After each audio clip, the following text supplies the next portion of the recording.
Wrestling industry में characters and gimmicks बहुत अहम रोल निभाते हैं और अगर आप 80s की रेसलिंग की बात की जाए या 90s की या अर्ली 2000s की तो कुछ गिमिक्स सिर्फ हफ्तों महीनों तक ही टिक पाती हैं और कुछ इतनी ज़्यादा वर्स्ट होती हैं कि उन्हें दिनों में ही फायर कर दिया जाता है। और अगर हम बात करें मोस्ट ग्रेटेस्ट और आइकॉनिक गिमिक्स और कैरेक्टर्स की रेसलिंग हिस्ट्री में तो ऐसी एक अद्भुत मिस्टीरियस और मॉन्स्टर्स कैरेक्टर का नाम हमारे जहन में पहले आता है, जिसे हम बिग रेड मशीन केन के नाम से जानते हैं। केन का असली नाम है ग्लेन जैकब्स और केन का कैरेक्टर एक ह्यूज सक्सेस रहा है ग्लेन जैकब्स के लिए। लेकिन इस गिमिक और कैरेक्टर से पहले ग्लेन जैकब्स विक्टिम रहे हैं बहुत सारी series of flop terrible characters और गिमिक्स के। लेकिन केन का कैरेक्टर उनके और उनके करियर के लिए बहुत सक्सेसफुल रहा है और ये एक तरफ से उनका लास्ट चांस भी था जब वो WWE के लिए परफॉर्म करते थे। लेकिन केन बनने से पहले ग्लेन जैकब्स एके बिग रेड मशीन को रेसलिंग इंडस्ट्री में आने के लिए बहुत सारी मुश्किलों का सामना करना पड़ा क्योंकि उनकी हाइट 6 फुट 10 इंचेस थी और उनका वज़न 300 प्लस पाउंड्स था। तो रेसलिंग इस मॉन्स्टर लाइक ह्यूमन को अपने प्रमोशंस में हाइप करे। उन्होंने डेब्यू किया 1992 में एंगस किंग नाम से यूनाइटेड स्टेट्स रेसलिंग एसोसिएशन में। इसके बाद एक अनोखी तरह की गिमिक जैसे क्रिसमस क्रीचर और डूम्सडे के नाम से उन्होंने कुछ कैरेक्टर्स को प्ले करा था। जैकब्स ने WCW में कुछ सालों तक रेसलिंग की थी जिसमें उनका नाम ब्रूजर मार्टिनो था और उसमें वे एक मैच स्टिंग से हार गए थे।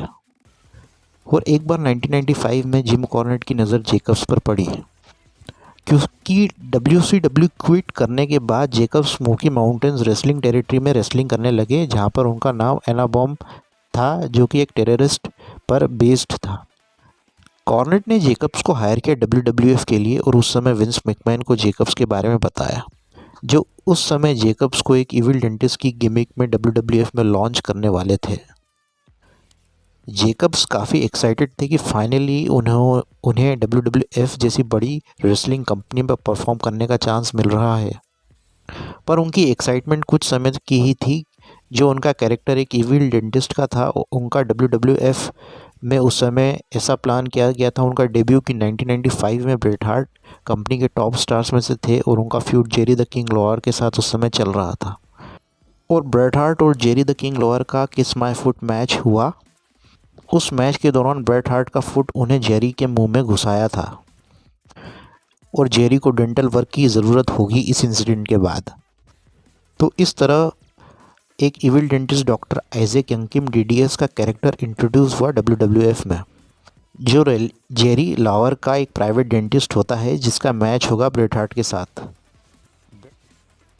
ब्रेट हार्ट के डॉक्टर आइजैक यंकिम के साथ बहुत सारे मैचेस हुए जो बहुत ही टेरेबल हुए थे और डॉक्टर आइजैक यंकिम का कैरेक्टर भी जैकब्स का एक फ्लॉप गिमिक साबित हुआ और जैकब्स को पहले से ही पता था कि यह कैरेक्टर नहीं चल पाएगा और बाद में विंस मैकमैन ने भी इस कैरेक्टर से गिव अप कर दिया था।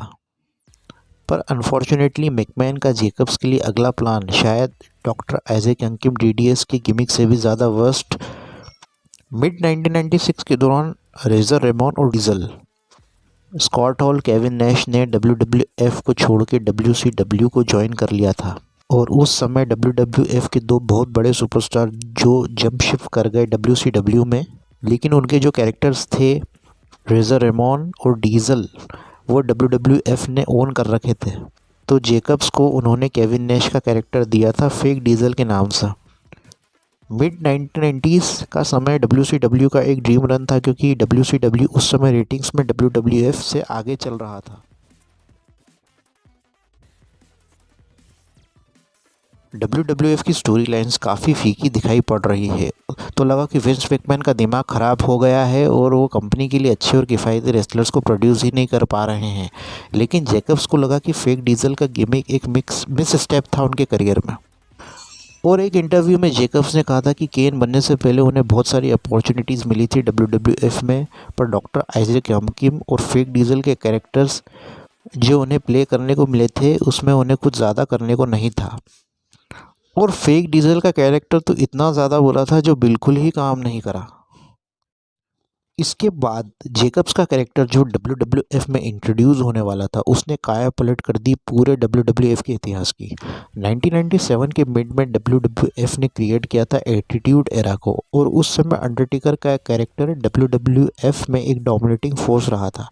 जब से डेडमैन दी अंडरटेकर ने अपना डेब्यू किया था 1990 सर्वाइवर सीरीज़ में, और वे एक अनबीटेबल फोर्स रहे थे WWF में, और एक ऐसा कैरेक्टर जो अंडरटेकर के साथ compete कर सके हर एस्पेक्ट में, और एक ऐसा कैरेक्टर जो बहुत ही अननेचुरल हो और बहुत ही अद्भुत हो, जो इससे पहले फैंस ने कभी नहीं देखा हो।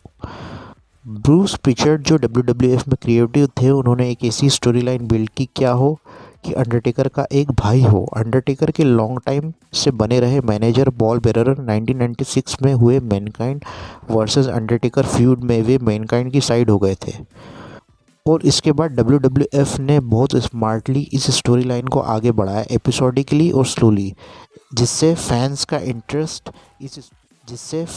इंटरेस्ट इस स्टोरी में बना रहे।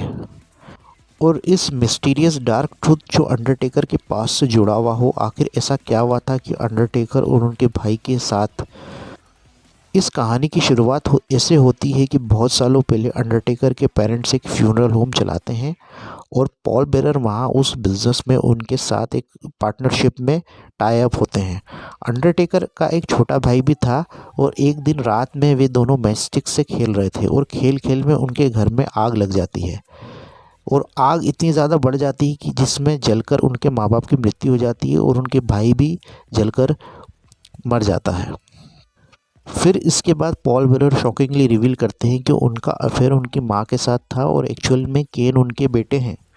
और इसके बाद बहुत सालों से अंडरटेकर को ये लग रहा था कि उनका भाई उस आग में जलकर मर चुका था, लेकिन सच्चाई में उनका भाई उस आग में जलकर नहीं मरा था। वो उस आग को सरवाइव कर गया था, और वो ज़िंदा था, लेकिन उस आग से उसका फेस बर्न आउट हो चुका था, और वो अब मेंटली अनस्टेबल है, और उसे पॉल बेरर ने इतने सालों तक एक मेंटल इंस्टीट्यूट में रखा है, ताकि बड़ा होकर वे अंडरटेकर से बदला ले सके। लेकिन अब वे तैयार हैं अंडरटेकर से बदला लेने के लिए।